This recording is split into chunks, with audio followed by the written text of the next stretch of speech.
اعوذ باللہ من الشیطان الرجیم پناہ مانگتا ہوں میں اللہ کی شیطان مردود سے۔ بسم اللہ الرحمن الرحیم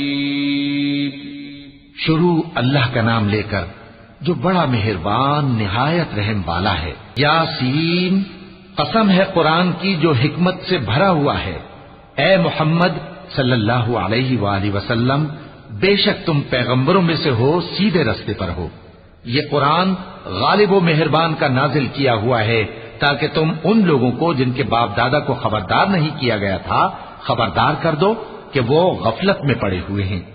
ان میں سے اکثر پر اللہ کی بات پوری ہو چکی ہے، سو وہ ایمان نہیں لائیں گے۔ ہم نے ان کی گردنوں میں طوق ڈال رکھے ہیں اور وہ ٹھوڑیوں تک پھنسے ہوئے ہیں، تو ان کی گردنیں اکڑی ہوئی ہیں، اور ہم نے ان کے آگے بھی دیوار بنا دی اور ان کے پیچھے بھی، پھر ان پر پردہ ڈال دیا تو یہ دیکھ نہیں سکتے۔ اور تم ان کو خبردار کرو یا نہ کرو، ان کے لیے برابر ہے، یہ ایمان نہیں لائیں گے۔ تم تو صرف اس شخص کو خبردار کر سکتے ہو جو اس نصیحت یعنی قرآن کی پیروی کرے اور رحمان سے غائبانہ ڈرے، سو اس کو مغفرت اور بڑے ثواب کی بشارت سنا دو۔ بے شک ہم مردوں کو زندہ کریں گے، اور جو کچھ وہ آگے بھیج چکے اور جو ان کے نشان پیچھے رہ گئے ہم ان کو قلم بند کر لیتے ہیں، اور ہر چیز کو ہم نے کتاب روشن یعنی لوح محفوظ میں لکھ رکھا ہے۔ اور ان سے گاؤں والوں کا قصہ بیان کرو جب ان کے پاس پیغمبر آئے، یعنی جب ہم نے ان کی طرف 2 پیغمبر بھیجے تو انہوں نے ان کو جھٹلایا، پھر ہم نے تیسرے سے تقویت دی تو انہوں نے کہا کہ ہم تمہاری طرف پیغمبر ہو کر آئے ہیں۔ وہ بولے کہ تم اور کچھ نہیں مگر ہماری طرح کے آدمی ہو، اور رحمان نے کوئی چیز بھی نازل نہیں کی، تم محض جھوٹ بولتے ہو۔ انہوں نے کہا کہ ہمارا پروردگار جانتا ہے کہ ہم تمہاری طرف پیغام دے کر بھیجے گئے ہیں، اور ہمارے ذمے تو صاف صاف پیغام پہنچا دینا ہے اور بس۔ وہ بولے کہ ہم تم کو اپنے لیے منحوس سمجھتے ہیں، اگر تم باز نہ آؤ گے تو ہم تمہیں سنسار کر دیں گے اور تم کو ہم سے دکھ دینے والا عذاب پہنچے گا۔ انہوں نے کہا کہ تمہاری نحوست تمہارے ساتھ ہے، کیا اس لیے کہ تم کو نصیحت کی گئی؟ نہیں، بلکہ تم ایسے لوگ ہو جو حد سے تجاوز کر گئے ہو۔ اور شہر کے پرلے کنارے سے ایک آدمی دوڑتا ہوا آیا، کہنے لگا کہ اے میری قوم، پیغمبروں کے پیچھے چلو، ایسوں کے جو تم سے صلہ نہیں مانگتے اور وہ سیدھے رستے پر ہیں۔ اور میں کیوں اس ذات کی پرستش نہ کروں جس نے مجھے پیدا کیا اور اسی کی طرف تم کو لوٹ کر جانا ہے؟ کیا میں اس کو چھوڑ کر اوروں کو معبود بناؤں کہ اگر رحمان مجھے نقصان پہنچانا چاہے تو ان کی سفارش مجھے کچھ بھی فائدہ نہ دے سکے اور نہ وہ مجھے چھڑا ہی سکیں؟ تب تو میں کھلی گمراہی میں پڑ گیا۔ میں تو تمہارے پروردگار پر ایمان لایا ہوں، سو میری بات سن رکھو۔ حکم ہوا کہ بہشت میں داخل ہو جا۔ بولا کاش میری قوم کو پتا چل جائے کہ میرے رب نے مجھے بخش دیا اور مجھے عزت والوں میں شامل کیا، اور ہم نے اس کے بعد اس کی قوم پر کوئی لشکر نہیں اتارا اور نہ ہم اتارنے والے تھے۔ وہ تو صرف ایک چنگھاڑ تھی، سو وہ اس سے ناگہاں بجھ کر رہ گئے۔ بندوں پر افسوس کہ ان کے پاس جب کوئی پیغمبر آتا تو وہ اس سے تمسخر ضرور کرتے۔ کیا انہوں نے نہیں دیکھا کہ ہم نے ان سے پہلے بہت سے لوگوں کو ہلاک کر دیا تھا؟ اب وہ ان کی طرف لوٹ کر نہیں آئیں گے، اور سب کے سب ہمارے روبرو حاضر کیے جائیں گے۔ اور ایک نشانی ان کے لیے زمین مردہ ہے کہ ہم نے اس کو زندہ کیا اور اس میں سے اناج اگایا، پھر یہ اس میں سے کھاتے ہیں، اور اس میں کھجوروں اور انگوروں کے باغ پیدا کیے اور اس میں چشمے جاری کر دیے تاکہ یہ ان باغوں کے پھل کھائیں، اور ان کے ہاتھوں نے تو ان کو نہیں بنایا، تو پھر کیا یہ شکر نہیں کرتے؟ وہ ذات پاک ہے جس نے زمین کی نباتات کے اور خود ان کے اور جن چیزوں کی ان کو خبر نہیں سب کے جوڑے بنائے۔ اور ایک نشانی ان کے لیے رات ہے کہ اس پر سے ہم دن کو کھینچ لیتے ہیں تو اسی وقت ان پر اندھیرا چھا جاتا ہے، اور سورج اپنے مقرر راستے پر چلتا رہتا ہے۔ یہ اس غالب و دانا کا مقرر کیا ہوا اندازہ ہے۔ اور چاند کی بھی ہم نے منزلیں مقرر کر دی، یہاں تک کہ گھٹتے گھٹتے کھجور کی پرانی شاخ کی طرح ہو جاتا ہے۔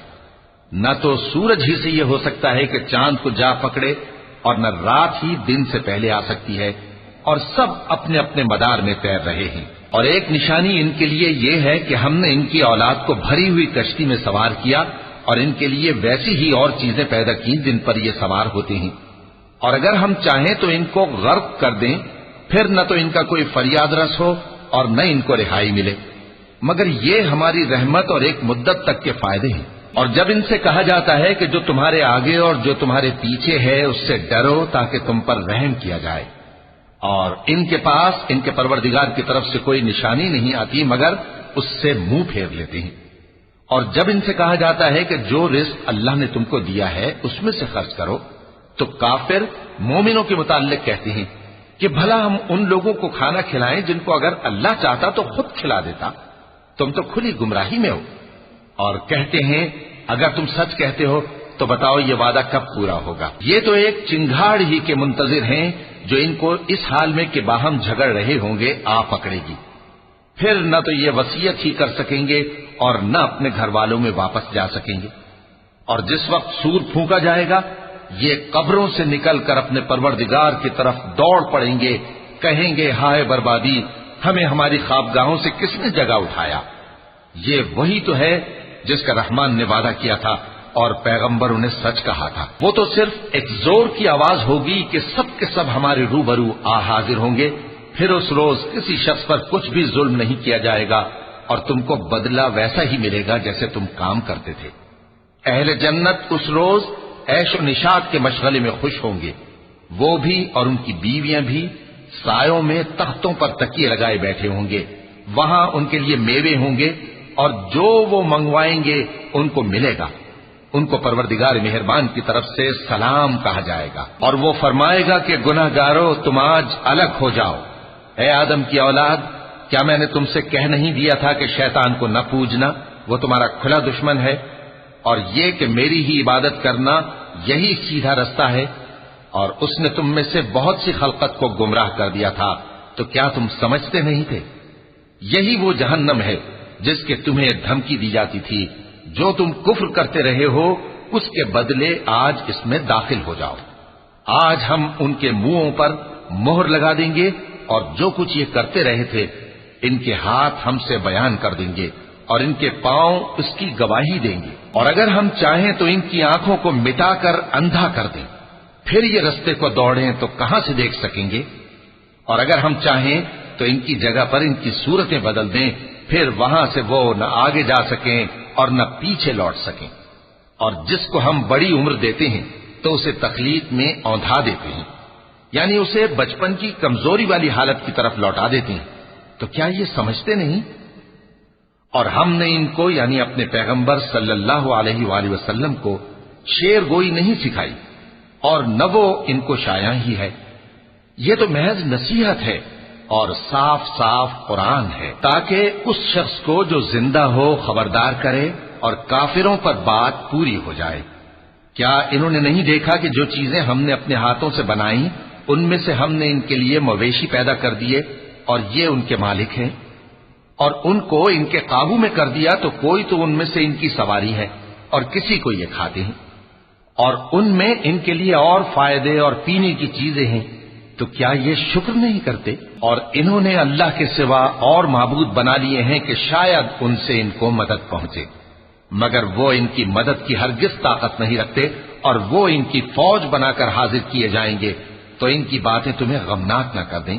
یہ جو کچھ چھپاتے اور جو کچھ ظاہر کرتے ہیں ہمیں سب معلوم ہے۔ کیا انسان نے نہیں دیکھا کہ ہم نے اس کو نطفے سے پیدا کیا، پھر وہ تڑاک پڑاک جھگڑنے لگا اور ہمارے بارے میں مثالیں بیان کرنے لگا اور اپنی پیدائش کو بھول گیا، کہنے لگا کہ جب ہڈیاں بوسیدہ ہو جائیں گی تو ان کو کون زندہ کرے گا؟